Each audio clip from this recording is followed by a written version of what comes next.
no campo de investigación, sigo tamén no mundo académico, na universidade, sigo publicando artigos, fan un pouco de todo, non? Non sei se iso é bo ou é malo, porque ao final acabas non tendo tempo para especializarte, pero foi a miña educación, non? Eu criarme a medio camiño entre a música clásica e a música popular galega, e bueno, os meus días son realmente longos, non? Son dúas cousas, non? Por unha parte, está Patricia Cook, que é unha mezzo-soprano canadiana, ca que fixen o meu doutoramento e que levamos carreiras similares, non? Dentro dos dous mundos. Ela ten unha voz fascinante a que fai realmente que este tema soe como soa, non? E por outra banda está Sleeping Bee, que é un tema de Harold Arlen e Truman Capote, un tema dos anos 50, e que a primeira vez que o escoitei cando estaba en Nova York, que, bueno, foi precisamente con Patrice, non sei, houbo algo nese tema que me fixo pensar este tema con gaita ten que soar espectacularmente ben, non? Empecé a darlle voltas e eu a min mesma negábame a oportunidade de probar o tema con gaita, non?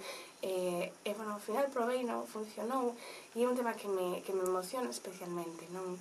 E ás veces, cando te estás a plantexar un disco, crees que o disco realmente teña continuidade e que todo este relacionado, no fondo este disco son eu, non? E se a min me gusta pois Harold Arlen e Truman Capote, e tamén me gusta pois Rosa Cedrón, por que non poñeros xuntos nun disco, non? Os últimos 8 anos foi precisamente conexións, non? Pois mira que curioso, cando marchei a Nova York no 2004 cunha beca da Fundación Barri de la Maza, ia para facer o meu doutoramento e ia tamén un pouco para descansar un pouco de toda esa voráxine na que se convertiu Cristina Pato nos primeiros 5 anos de carreira. Estaba na miña universidade e veu Osvaldo Golijov a dar unha masterclass. Eu era encargada, bueno, como estudiante de doutorado estás un pouco metido en todo o que o proceso de investigación, era encargada de levar a cabo esa masterclass e empecé a traballar con Osvaldo Golijov en temas para, bueno, voz e pianos e música clásica contemporánea, non?